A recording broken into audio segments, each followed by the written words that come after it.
Hi friends, welcome back to our channel మన ఇంటి making. Friends, ఈరోజు వీడియోలో కొన్ని టిప్స్ అయితే షేర్ చేస్తున్నాను. నా ఛానల్లో హెల్త్ టిప్స్, బ్యూటీ టిప్స్, అలాగే క్రాఫ్ట్, ఇంకా కిచెన్ టిప్స్ ఇలాంటివన్నీ కూడా వస్తూ ఉంటాయండి. రెగ్యులర్గా అయితే చూస్తూ ఉండండి. మీకు నచ్చినట్లయితే సపోర్ట్ చేయండి ఫ్రెండ్స్. అలాగే ఇప్పుడు నేను కొన్ని టిప్స్ అయితే ఇందులో ఈ వీడియోలో అయితే యాడ్ చేస్తున్నాను. ఫస్ట్ టైం ఎవరైనా చూస్తున్నట్టే నా ఛానల్ని ప్లీజ్ సబ్స్క్రైబ్ చేసుకొని డైలీ ఫాలో అవుతుండండి. అలాగే నా ఛానల్ని మీ ఫ్రెండ్స్కి, ఫ్యామిలీ మెంబర్స్కి కూడా షేర్ చేయండి. ఇవి హెల్ప్ అవుతాయి అనుకునేట్టుకంటే నా టిప్స్ అయితే ఆల్రెడీ నా పాత ఛానల్ అయితే చాలా రకాల టిప్స్ అండ్ క్రాఫ్ట్ ఉన్నాయండి. బట్ ఆ ఛానల్ అనేది కొన్ని ఇష్యూస్ వల్ల రిమూవ్ అయితే అయ్యింది. సో దానివల్ల నేను మళ్ళీ కొత్త ఛానల్ అయితే క్రియేట్ చేశానండి. ఇప్పుడైతే టిప్స్ అయితే చూసేద్దాము.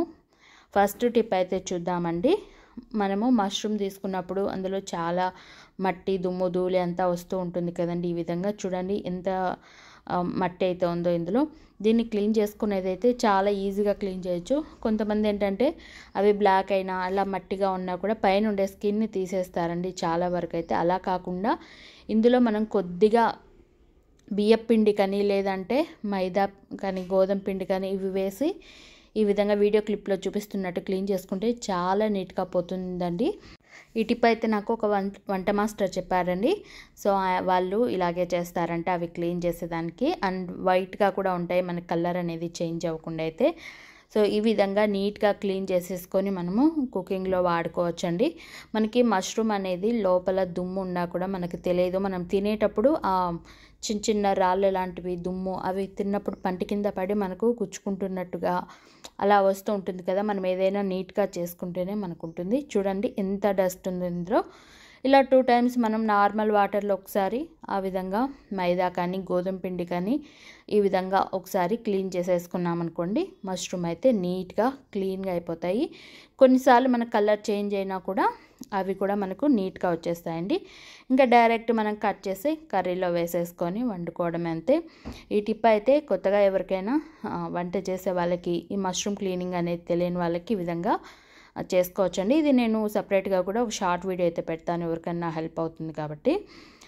ఈ విధంగా చేసేసుకున్నవి ఇంకా డైరెక్ట్ మనం కర్రీలో వేసేసుకోవచ్చు అంతే. సింపుల్గా ఈ టిప్ అయితే అందరికి ఉపయోగపడింది అనుకుంటున్నాను. అలాగే ఇంకొక టిప్ అనేది చూద్దామండి. మనము కొబ్బరి చిప్పలు అనేవి ఈ విధంగా మనము టెంకాయ కొట్టినప్పుడు ఫ్రిడ్జ్లో స్టోర్ చేసుకున్న, బయట పెట్టిన రెడ్గా అయిపోతుంది కదండి. మనం ఈ విధంగా కొంచెం నిమ్మరసం కానీ ఈ విధంగా అప్లై చేసామనుకోండి, జస్ట్ లైట్గా మనము ఒక 2 డ్రాప్స్ అలా వేసి మనం ఈ విధంగా అప్లై చేసుకున్నాం అనుకోండి, మనకి కొబ్బరి చిప్పలు అనేవి ఫ్రెష్గా ఉంటుందండి, రెడ్గా కాకుండా. మనకి ఒక 1 వీక్ అయినా కూడా రెడ్ అవ్వకుండా ఫ్రిడ్జ్లో పెట్టుకున్నాం అనుకో, ఇదే విధంగా ఫ్రెష్గా ఉంటుంది.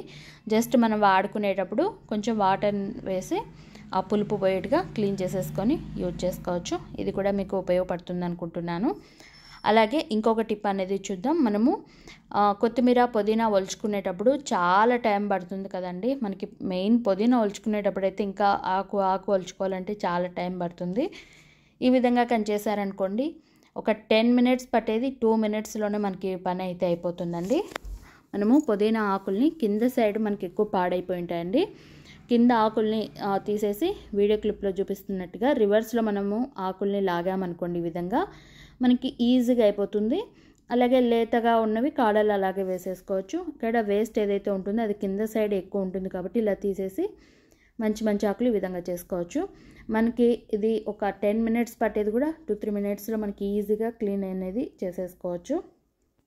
ఎక్కువ టైంని కాకుండా తక్కువ టైంలో ఈజీగా ఈ విధంగా చేసేసుకోవచ్చు అండి. చూసారు కదా, ఈ టిప్ కూడా మీకు యూస్ఫుల్ అవుతుంది అనుకుంటున్నాను.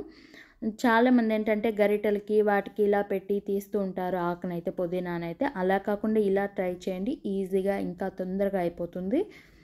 అలాగే ఇంకొక టిప్ అనేది కూడా చూసేద్దామండి. మనం కారం పొడి, ధనియాల పొడి, లేదా నార్మల్గా కాఫీ పౌడర్, ఈ వీటిల్లో మనము స్పూన్ వేసి పెట్టుకుంటూ ఉంటాం కదండి. లేదా ఏదైనా సరే బాక్సెస్లో మనం డబ్బాలలో స్టోర్ చేసుకున్న వాటికి స్పూన్ వేసేటప్పుడు ఈ విధంగా నిండుగా ఉన్నప్పుడు కానీ, లేదా ఈ విధంగా పెట్టడానికి పోదండి స్పూన్ అనేది. కానీ ఈ విధంగా రివర్స్లో పెట్టి కానీ ఇలా పెట్టామనుకోండి, ఈజీగా వెళ్ళిపోతుంది. అందులోంచి తీసి డైరెక్ట్ మనము దీన్ని వాడుకోవచ్చు. అంటే మనకి స్పూన్ పెట్టుకునేది కూడా ఒక టిప్ అనుకుంటారు చాలామంది. తెలియని వాళ్ళ కోసం అది మనం అలాగే పెట్టి నొక్కినట్టుగా పెట్టేసామనుకోండి, వంగిపోయినట్టు అయ్యి విరిగిపోతుంది. ఇదైతే బాగా ఉపయోగపడుతుంది అనుకుంటున్నాను అందరికీ. అలాగే ఇంకొక టిప్ అనేది చూద్దాం. మనము కందిపప్పు ఉపయోగిస్తూ ఉంటాం కదండి రెగ్యులర్గా సాంబార్లో కానీ పప్పులో కానీ.